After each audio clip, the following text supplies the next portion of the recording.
Mitakupi trukahe le ampetuki le chante hetan iski anape uchius papelo le miecha ikancho la tipi ikta wahi. Na maza shkanskan oapre wanji lakotia iwaglaka na lakho wichocha kehana nupi iwaglaking ta yelo. Duecha tuktehta nach una kapi kehana wopila tranka iprea yelo. My relatives, first of all, on this day, from my heart, I extend my handshake in a happy way.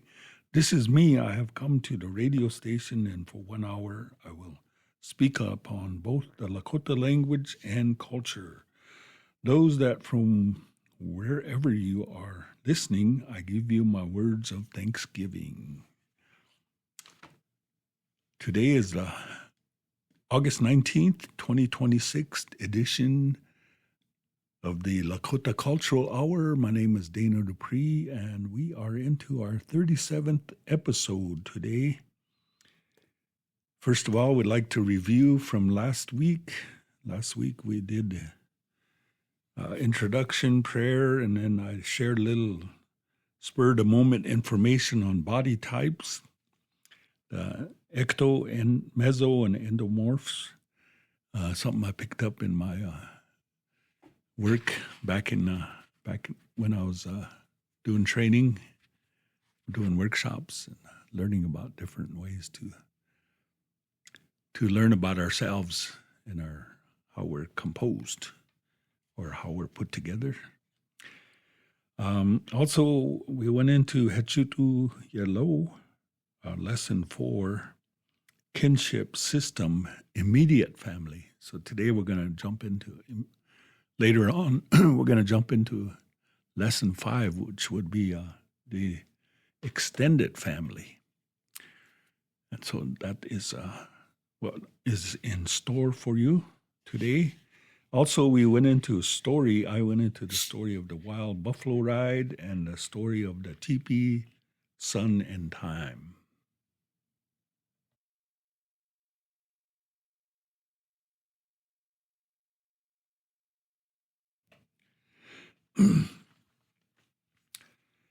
With that, we continue on with the prayer.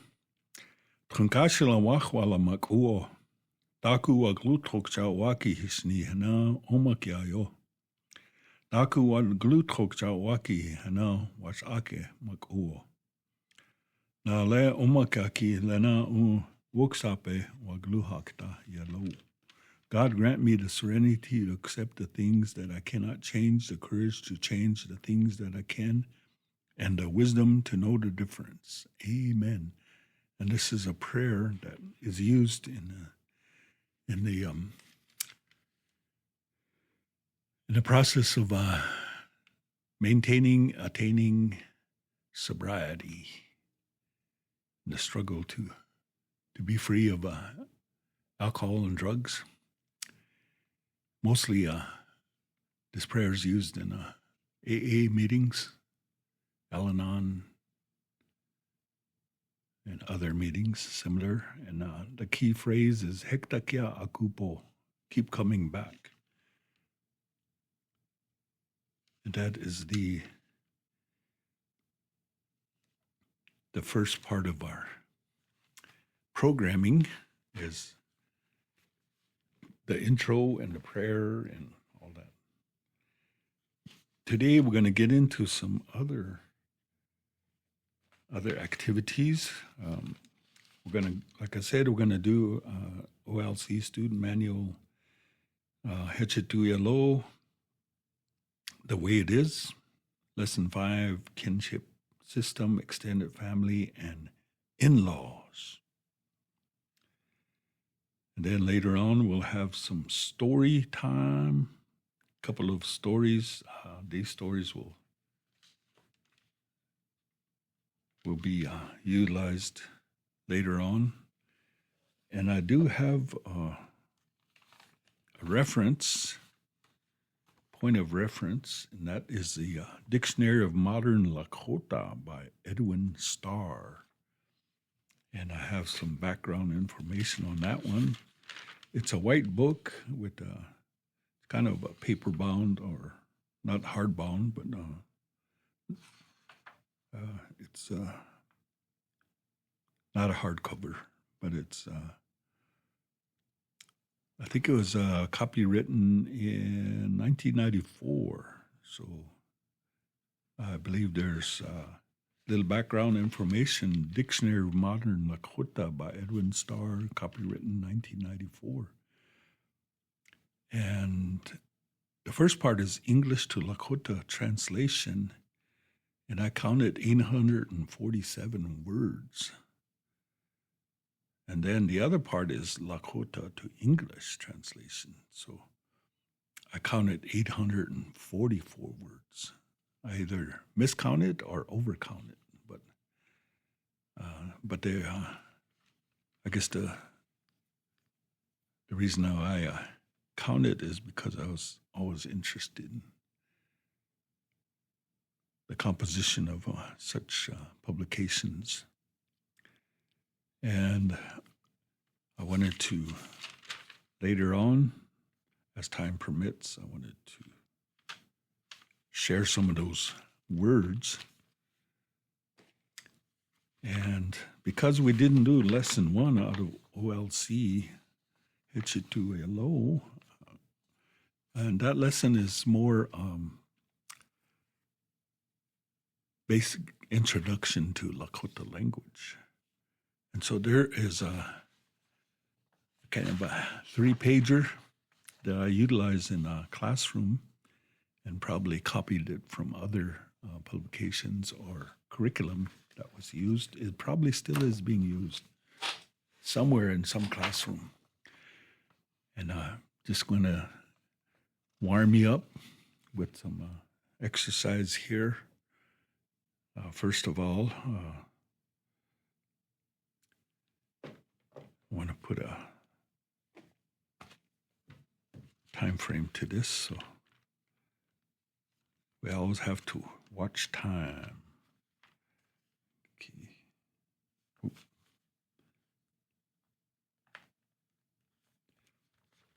And this will be good exercise for you. Lakota language alphabet. The A in Lakota is pronounced like the A in father. Father. And there's some practice words. And it says ate, washte, ake, sapa, maza. And then B, the letter B is like the B and the word rib. Here's some practice words. Booyah, bluha, blow, bleh, blaska, bloka, boo. And then there's a C, and it has a little caret, little check mark over it. C is like the CH and chair, the English word chair. Chan, chaje, chahampi, chatka, chiye. Again, chan, chaje, chahampi, chatka, chiye. Then there's another C with a dot over it, and it sounds like the J and joy, the English word joy. And 3, there's probably more words, but Jik Allah, Chistila, Jonala. The letter E is like the E and the English word let. Echela, El, Ehani. Ea, ea, eta, eta, ekta, ekta. G is like the G in the English word rig, rig. And here's some practice words. Glee, glee, gla, gla, glow, glow, gleska, gleska, gluha, gluha, glusota, glusota. And then there's a G, it's guttural, G with a caret over it or a mark over it, like a wedge. Rin, rin, ru, ru, ri, ri, gleglecha, gleglecha, ropa, ropa, gaga, gaga. Then we get into the letter H, like the H in the English word hip, hip, ha, ha, he, he, ho, who, how, hiya. Then there's a H with a wedge over it, or caret over it. It's guttural. Cha, che, hija, chota, chtayatu, chtalehan. I, the letter I is like the I in the English word be.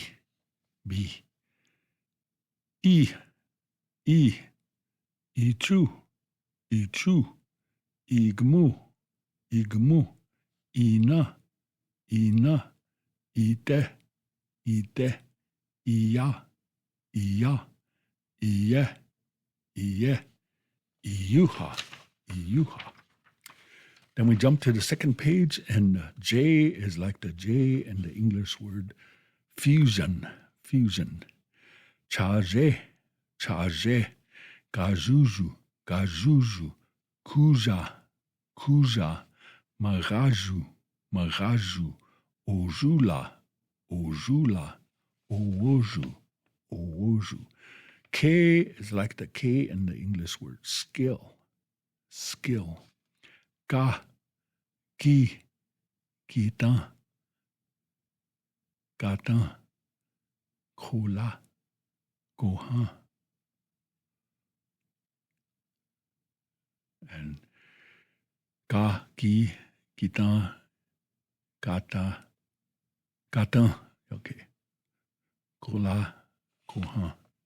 I think that K is more of a guttural, that kola one, but I stand corrected. Okay, there's a K with a little mark on in the back of it, and it's aspirated. Aspirated means that you're going to hold your breath after that first K. So k-e, k-u, mak-u. K with a wedge over it is a guttural K. Okha. Yuchicha. Makha. L, like the word in the English word limit. Le, lecha, lel, lena, lila, lote, loin, luta, lel, lecha, lel, lena, lila, lote, loin, luta. M as the M in money, mahel, mani, manil, mashte, matro, mila, mie. Once again, mahel, mani, manil, mashte, matro, mila, mie. N is the English word now, the word now. Na, nakesh, ni, nish, niya, numpa, nape. One more time. Na, nakesh, ni, nish, nia, numpa, nape. O is like the O in the English word coat, coat. Ob, ogle, ogna, ole, op, ota, oti, owa. Ob, ogle, ogna, ole, op, ota, oti, owa. P as the P in the letter English word spill, spill. So there's pezuta, pehi, buza, babsu, bazo, pilamaya. Pezuta, pehi, buza, babsu, bazo, pilamaya. And there's a P with a wedge over it, which means it's a guttural, hard P, like pra, prasu, prahi, prepre, au prêtre, chapra, napre. Once again, pra, prasu, prahi, prepre, au prêtre, chapra, napre, napre. S in the English word say.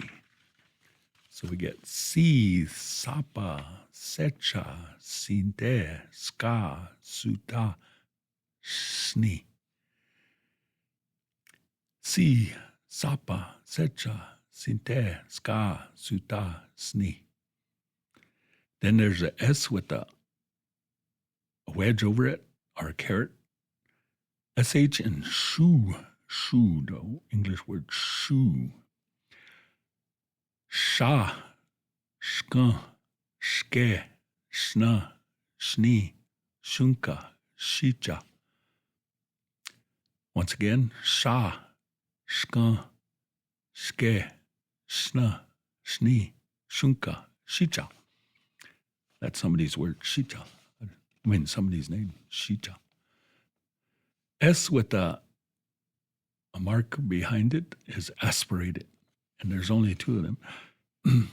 And I'm glad because I'm running out of air. Wash aka, use use. T like the T and the word take. The English word take. Tezi, tioshpai, techa, ti, tipi, talo, tiwahe. Again, tezi, tioshpai, techa, ti, tipi, talo, tiwahe. T with a dot over it is like the T in the word English word day, day. Do, dokha, dokde, dona, daku, Lakota, Owotala. Again, do, dokha, dokrel, dona, daku, Lakota, Owotala. T with a wedge over it or a caret over it is a guttural hard T. Tcho, tchani, tchate, tchanka, tchapa, tchachan, tchatchanka. Once again, tcho, tchani, tchate, tchanka, tchapa, tchachan, tchatchanka. U as in the U in the English word shoot. Or if you're from the South, you say shoot, shoot, or something. And there's word, the words are u, ichu, ichu, chusni. Again, u, ichu, ichu, chusni. And we get down to the letter W, the W in the English word way. And here's some examples. Wa, we, we, wasu, woshpi, wichoti, wanahi. Once again, wa, we, wasu, woshpi, wichoti, wanahi. We get to the letter Y in like the Y in the English word yes. Ya, Yamani, Yawa, Yuze, Yude, Yuha, Yazan. Once again, Ya, Yamani, Yawa, Yuze, Yude, Yuha, and Yazan. And the Z, as the Z in the English word zero. So Z, Zapta, Zuzecha, Chanzeke, Mazakan, Uzoche, Bazo. Once again, Z, Zapta, Zuzecha, Chanzeke, Mazakan, Uzoche, Bazo. And that is the Lakota alphabet practice. And you can practice those in your own time. If you want to, you can. So I just wanted to share that. And we're going to go to Hechetu Yellow. And this one's going to be about 20 minutes long. So hold on to your waposhta, hold on to your caps. And we're going to go into Hechetu Yellow Lesson 5, which is a very good process. I'm just trying to get myself untangled. I was going so fast I wrapped myself up in the cord. Kinship system, extended family, and in-laws. This is a continuation of Lesson 4 with emphasis on the extended family and in-law relationships. Some of the verbs, nouns from Lesson 4 can also be used, so they're interchangeable. Father-in-law, Tunka, or Tunkanshi, father-in-law. Tunkashi ki, or Tunkashi waye, my father-in-law. Ni Tunkashi ki, ni Tunkashi ki, your father-in-law. Tunkashi tukuki, his or her father-in-law. Tunkashi, to have as a father-in-law. Mother-in-law, unchishi, mother-in-law. Unchishiki, or unchishi wayaki. Unchishiki, or unchishi wayaki, my mother-in-law. Nikunki, or nikunshiki. You could use both, or one or the other. Your mother-in-law. Kunkuki, his or her mother-in-law. Unchishia, to have for a mother-in-law. Son-in-law or daughter-in-law, takosh, mitrakoshki, or takoshwayaki, my son-in-law. Nitrakoshki, your son-in-law. Trakoshkuki, his or her son-in-law. Trakoshia, to have for a son-in-law. The next one is brother-in-law. A male would say trahan, brother-in-law, or trahanki, or trahan wayaki, my brother-in-law. Ni trahanki, your brother-in-law. Trahankuki, his brother-in-law. Trahanya, to have for a brother-in-law. Brother-in-law, a female would say shiche, brother-in-law. Shicheki, or shiche wayeki, my brother-in-law. Ni shicheki, your brother-in-law. Shichekuki, his brother-in-law. Shicheya, to have for brother-in-law. Next one is sister-in-law. Sister-in-law, a male would say hunka, sister-in-law. Hunkaki, or hunkawayaki, my sister-in-law. Ni hunkaki, your sister-in-law. Hunkakaki,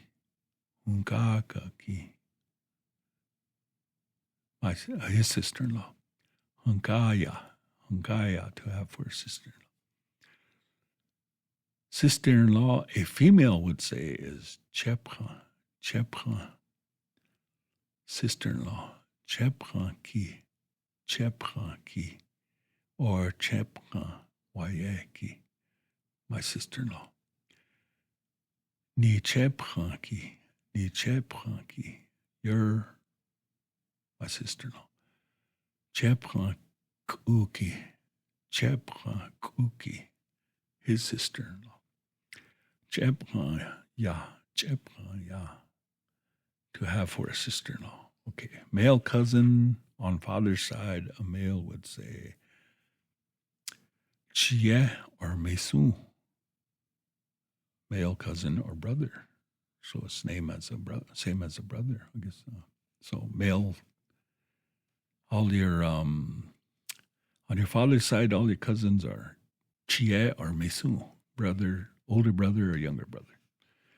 Male cousin on the father's side, a female would say shicheshi, male cousin. Shicheshiku, wayeki, shicheshi, wayeki, my male cousin. Ni shicheshi ki, your male cousin. Shicheshitku ki, her male cousin. Shicheshiya, to have for a male cousin. Oh, I heard a noise. Male cousin on mother's side, a male would say Tahashi. Is a male cousin. Tahashi ki, or Tahashi wayeki, my male cousin. Ni Tahashi ki, your male cousin. Tahashitku ki, her male cousin. Tahashia, to have for a male cousin. Male cousin on mother's side, a female would say Tiblo or Mesu.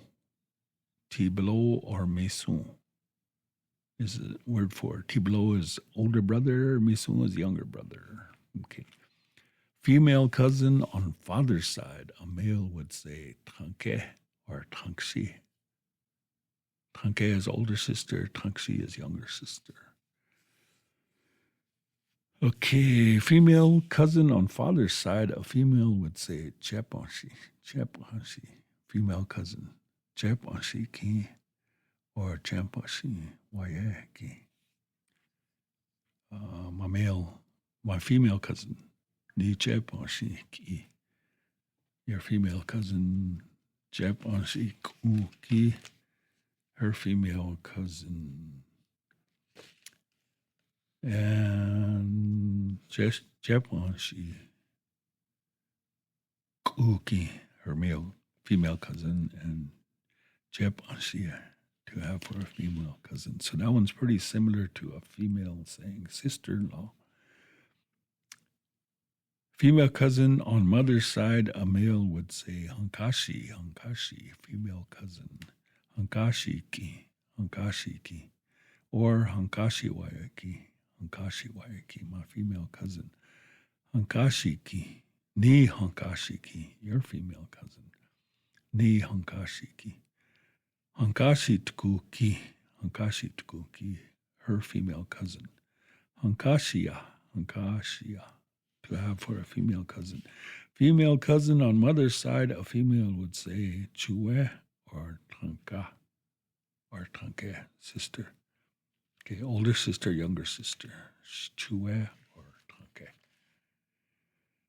Uncle on father's side, both male and female, would say ate. Ate, which means father. So that's on your father's side. On your mother's side, uncle. So uncle on father's side, uncle on mother's side would be both male and female would say Lexi, Lexi, mi Lexiki, Lexi Wayaki, mi Lexiki, Lexi Wayaki, my uncle. Ni Lexiki, your uncle. Lexitku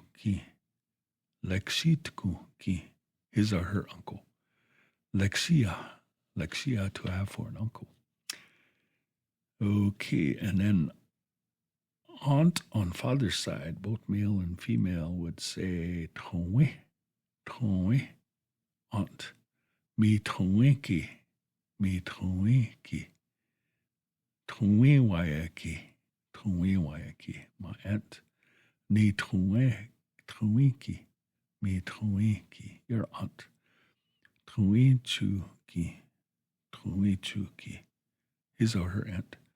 Tuiya, Chuya, to have for an aunt. Aunt on your mother's side, both male and female would say Ina, mother. So that is And then nephew on brother's side, a male would say Chinks, son. So it gets kind of confusing, but we're going to continue on. So that's the name that Chinks is for son. So a nephew on your brother's side. Nephew on your brother's side, a female would say Toshka, nephew. Toshkaki, Toshkawayaki, my nephew. Ni Toshkaki, your nephew. Toshkakuki, her nephew. Toshkaya, to have for a nephew. Nephew on sister's side, a male would say Tunska. So there's a Toshka and Tunska. So the female would say Toshka and the male would say Tunska. Tunska, nephew. Tunskaki, Tunska Wayaki. Tunskaki or Tunska Wayaki. My nephew. Ni Tunskaki, your nephew. Tunskakuki, her nephew. Tunskaya, to have for a nephew. Nephew on sister's side, a female would say Chinks, son. Chinks.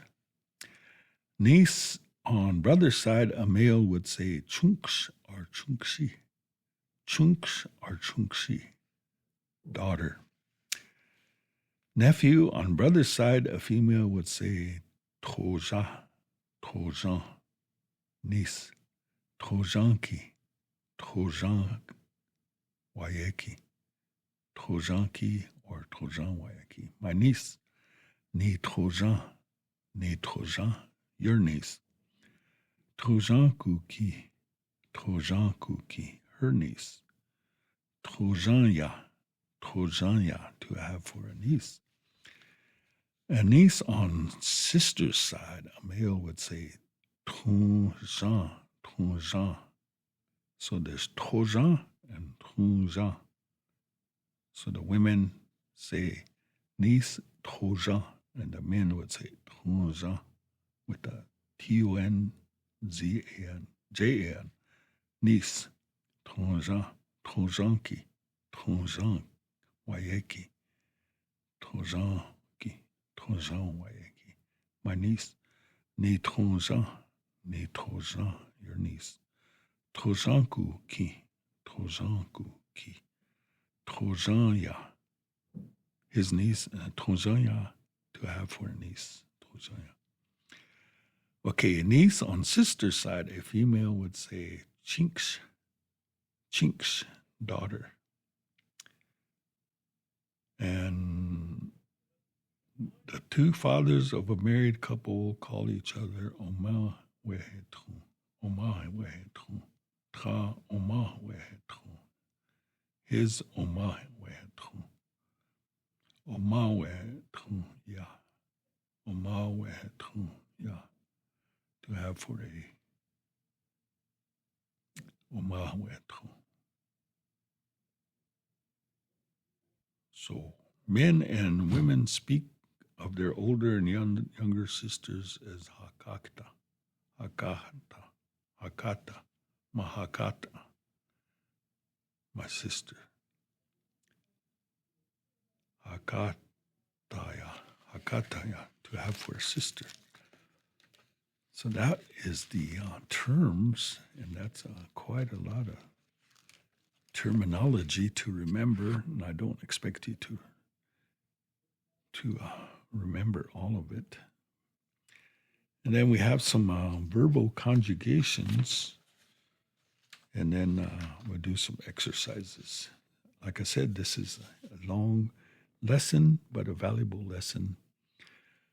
And verbal conjugations, gla, to go home in the present sense. Wagla, I am going home. Yagla, you are going home. Gle, he or she is going home.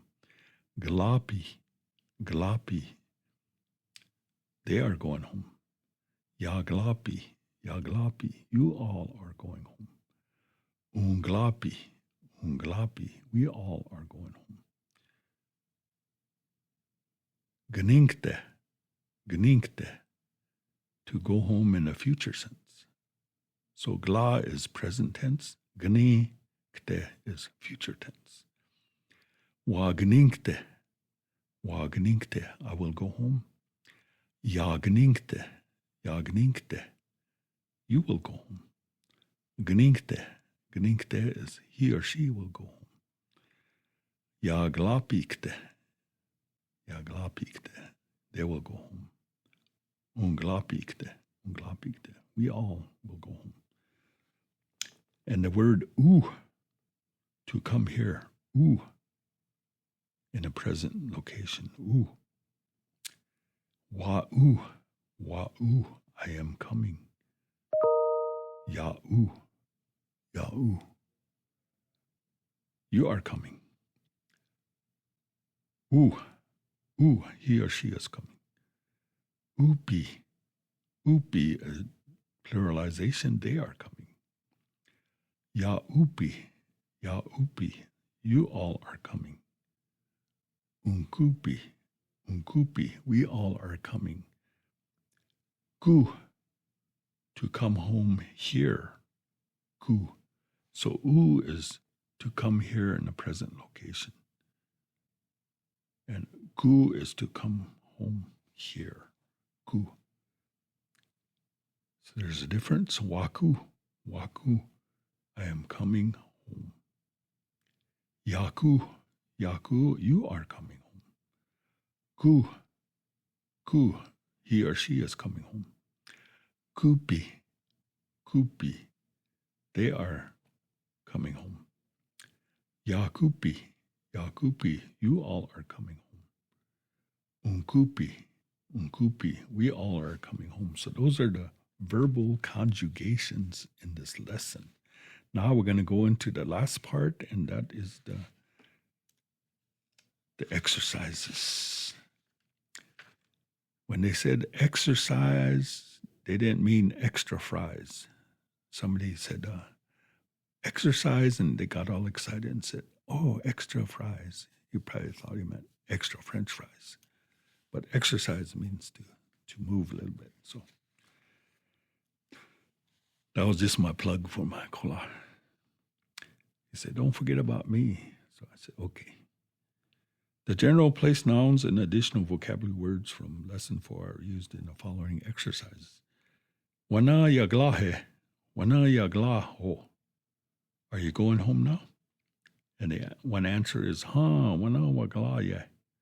Wana waglaye lo. Yes, I am going home now. Hia, wana waglashni. Hia, wana waglashni. Lo. Oh, no, I'm not going home now. Takwe. The question, why? Number 2, wana unglapikta he. Wana unglapikta ho. Are we all going home now? And the response is, wana unglapikta ye. Wana unglapikta ye lo. Yes, we are all going home now. Or the second response, hia, wana unglapikte shni ye. Hia, wana unglapikte shni ye lo. No, we are not going home now. Number 3, exercise number 3. Doha ya ukta he. Doha ya ukta ho. When are you coming here? And the response is, Ichani wa ukte. Yeah. Ichani wa ukta. Yeah, lo. I will be coming soon. Number 4, Doha ya gninkta he. Doha ya gninkta ho. When will you go home? And the response is, Ichani wagninkta ye. Ichani wagninkta ye lo. I will go home soon. Number 5, Dwe ukta he. Dwe ukta ho. Who will come here? And the response is, Ni unchishi waeki ukta ye. Unchishi waeki ukta ye lo. My mother-in-law will come here. You got to remember that there's no conversation between a mother and a son-in-law. There should be no verbal communication between them, out of respect. So keep that in mind. Number 6, Dwe ukta he. Dwe ukta ho. Who will come here? Lexi waeki ukta ye. Lexi waeki ukta ye lo. My uncle will come here. Number 7, Dwe gninkta he. Dwe gninkta ho. Who will go home? Tui waeki gninkta ye. Tui waeki gninkta ye lo. My aunt will go home. Then they ask the same question again. Dwe gninkta he. Dwe gninkta ho. Who will go home? Toshka waeki gninkta ye. Toshka waeki gninkta ye lo. So the first one, ye is female, yellow is male. So toshka waye, or I guess there's a difference. The first one is toshka waeki gninkta ye is a female. Toshka, remember? And Toshka waeki gninkta ye lo. My nephew will go home. So Toshka is female, Toshka is male. Keep that in mind. Number 8. Dwe kukta he. Dwe kukta ho. Hunkaku ki kukta ye. Hunkaku ki kukta ye lo. His sister-in-law will come home. Dwe kukta he. Dwe kukta ho. Who will come home? Chepranku ki kta kukta ye. Chepranku ki kukta ye lo. His sister-in-law will come home. Dwe kukta ho. Dwe kukta he. Who will come home? Trahanku ki kukta ye. Trahanku ki kukta ye lo. His brother-in-law will come home. Last one, Dwe kukta he. Dwe kukta ho. Who will come home? Shicheku ki kukta ye. Shicheku ki kukta ye lo. His brother-in-law will come home. And that is the end of the lesson. This This is the conclusion of Lesson 5. If you feel you haven't mastered the material, you may stop the tape. Oh, I stopped the tape. And you will go back to the beginning of the lesson. Repeat until mastery of the material is achieved. Oh, Hechituelo, thank you very much. Hechituelo is the manual, student manual that we quoted from or we learned from. And we are going to the next part of the program. As I promised, I think we're going to have a story. A story. And we're going to go to, the first one is page 26. Okay, these are from the book American Indian Myths and Legends. Excuse me, and this is a story of the old woman of the spring. This is a Cheyenne, Northern Cheyenne story, and keep in mind that some of our relatives are part Northern Cheyenne from here on Cheyenne River. We have relatives in Montana, and they have relatives in South Dakota. We're all related somehow. I don't know if that's true. This tale is about the gifts of corn and the buffalo to the Cheyenne and is related to the legend which follows about the Arrow Boy. So there's another story that leads into this. In the Cheyenne manner, a storyteller would say, let's tie another story to the end of this one and go from there. North, as it is spoken of at the beginning of both tales, is a nostalgic reference to the Cheyenne hunting grounds in North Central America from which they were driven by invading tribes. Probably and I won't mention the tribe. When the Cheyenne were still in the north, they camped in a large circle at whose entrance a deep, rapid spring flowed from a hillside. The spring provided the camp with water, but food was harder to find. The buffalo had disappeared, and many people went hungry. One bright day, some men were playing the game of ring and javelin in the center of the camp circle. They used a red and black hoop and 4 long sticks, 2 red and 2 black, which they threw at the hoop as it rolled along. In order to win, a player had to throw his stick through the hoop while it was still moving. A large audience had already gathered when a young man from the south side of the camp circle came to join him. He wore a buffalo robe with the hair turned outward. His body was painted yellow, and a yellow-painted eagle feather was fastened to his head.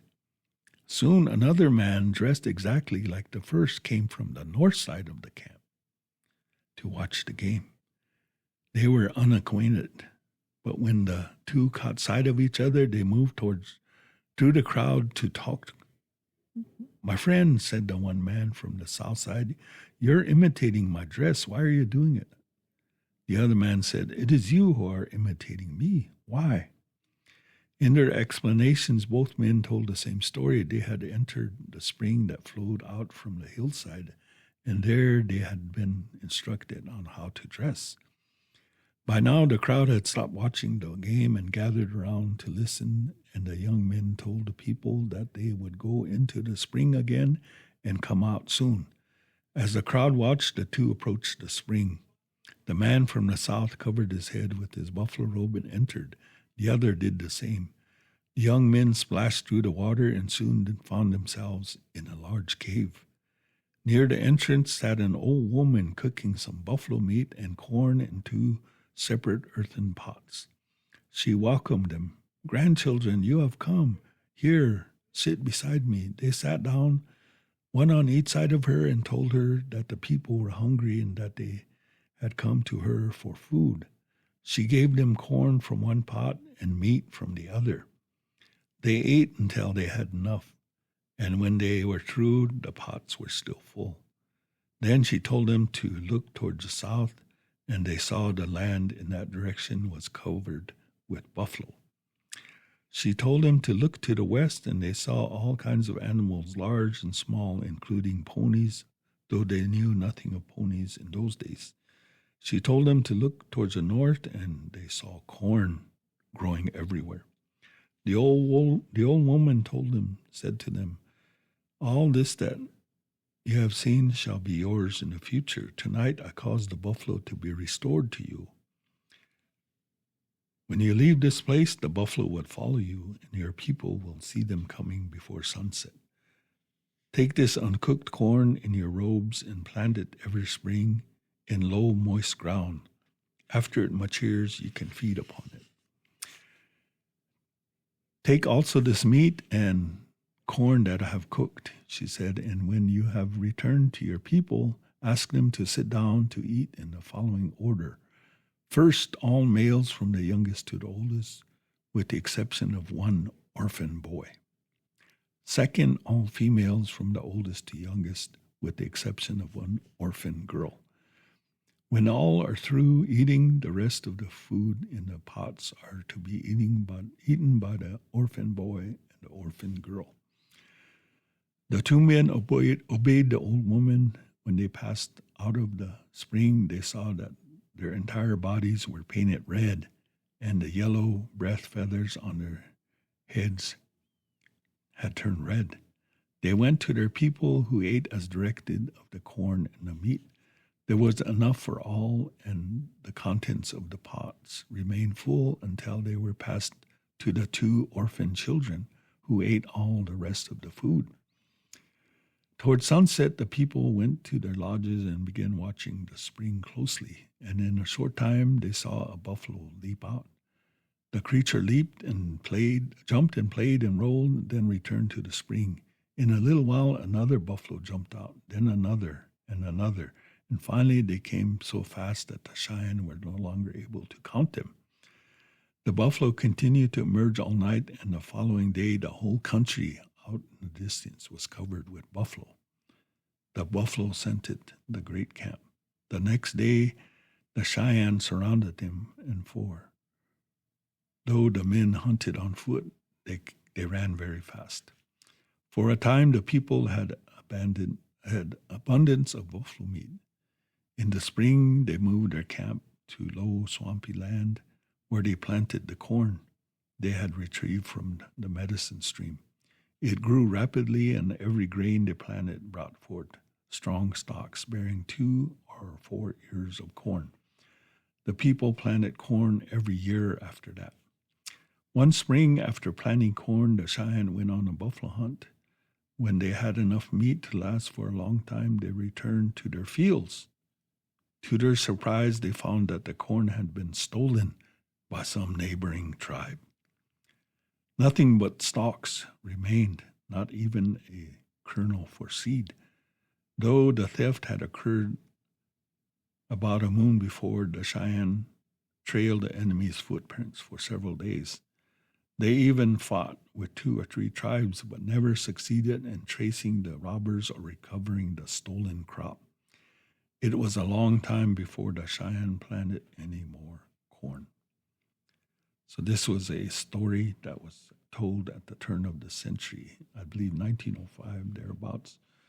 And the loss of the corn described here may symbolize how the Cheyenne abandoned planting for hunting buffalo in the last half of the 18th century.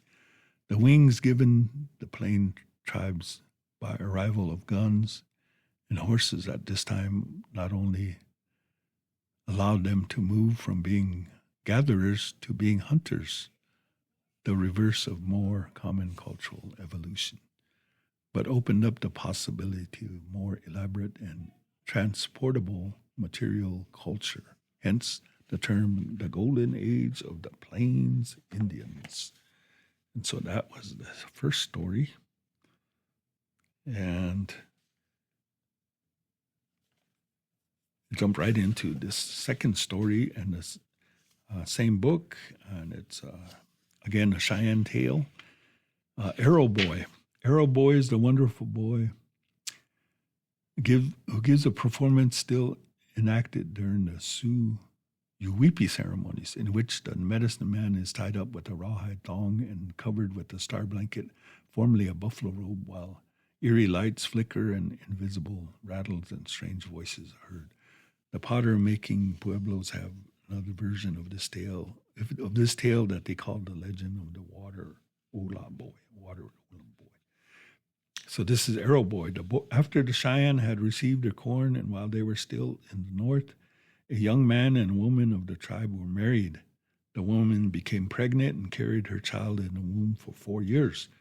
The people watched with great interest to see what would happen, and when the woman gave birth to a beautiful boy in the 4th year, they regarded him as being supernatural.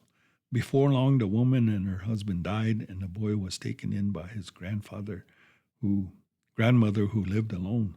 He learned to walk and talk very quickly. He was given a buffalo calf robe and immediately turned it inside out so that the hair side was outward, the way medicine men wore it. Among the Cheyenne, there were certain medicine men of extraordinary wisdom and superhuman powers. Sometimes they would come together and put up a lodge. Sitting in a large circle, they chanted and went through curious rituals, after which each man rose and performed wonders before the crowd. One of these magic dances was held when the boy was about 10. He made his grandmother ask if he could take part, and the medicine man let him enter the lodge. "Where do you want to live?" the chief of the medicine men asked, meaning, where do you want to sit? Without ceremony, the boy took his seat beside the chief. To the man who had ushered him in, the child gave directions to paint his body red and draw black rings around his face, wrists, and ankles. The performance began at one end of the circle, and when the boy's turn came, he told the people what he was going to do. He used sweet grass to burn incense. Then he passed his buffalo sinew bowstring east, south, north, west, and north through the smoke. He asked 2 men to assist him and told him to tie his bowstring around his neck, covered his body with his robe, and pulled the ends of the string. They pulled with all their might, but they could not move him. He told them to pull harder, and as they tugged at the string, his head was severed. It rolled out from under the robe, and the men put it back. Next, the men lifted the robe up. Instead of the boy, a very old man was sitting in his place. They covered the old man with the robe and pulled it away again, this time revealing a pile of human bones with a skull. The 3rd time, they placed the robe over the bones and lifted it. Nothing at all was there. But when the 4th time they spread the robe over the empty space and removed it, the wonderful boy sat in his place as if nothing had happened. After the magic dance, the Cheyenne moved their camp to hunt buffalo. When a kill had been made, the wonderful boy led a crowd of boys who went hunting for calves that might return to the place when they last saw their mothers. The boys found 5 or 6 calves surrounded them, killed a 2-year-old with their arrows. They began to skin it very carefully with bone knives, keeping the hide of the head intact and leaving the hooves on, because the wonderful boy wanted the skin for a robe. While they worked, a man driving a dog team approached them. It was Young Wolf, the head chief of the tribe, who had come to the killing ground to gather what bones had been left. He said, "My children have favored me at last. I'll take charge of the buffalo. You boys go on off." The children obeyed, except for the wonderful boy who kept skinning, as he explained that he wanted only the hide for a robe. The chief pushed the wonderful boy aside, but the boy returned and resumed skinning. Then the chief jerked the boy away and threw him down. The boy got up and continued his work, pretending that he was skinning one of the hind legs. He cut the leg off at the knee and left the hoof on. While the chief shouldered the boy out of the way and took over the work, the wonderful boy struck him on the back of the head with the buffalo leg, and the chief fell dead. The boys ran to the camp and told a story which caused great excitement. The warriors assembled and decided to kill the wonderful boy. They went out to look for him near the body of the chief, but the boy had returned to camp. He was sitting at his grandmother's lodge when while she cooked food for him on an earthen pot, when suddenly the whole teepee was raised by the warriors. Quickly, the wonderful boy kicked the pot over, sending the contents into the fire. As the smoke billowed up, the boy rose with it, and the old woman was left sitting alone. The warriors looked around and saw the boy about a quarter of a mile away walking off towards the east. They ran after him, but could not seem to draw closer. 4 times they chased him with no success, and then they gave up. People became afraid of the wonderful boy. Still, they looked for him every day and at last saw him on top of a nearby hill. The whole camp gathered to watch as he appeared on the summit 5 times, each time in a different dress. First, he came as a red shield warrior in a headdress made of buffalo skin.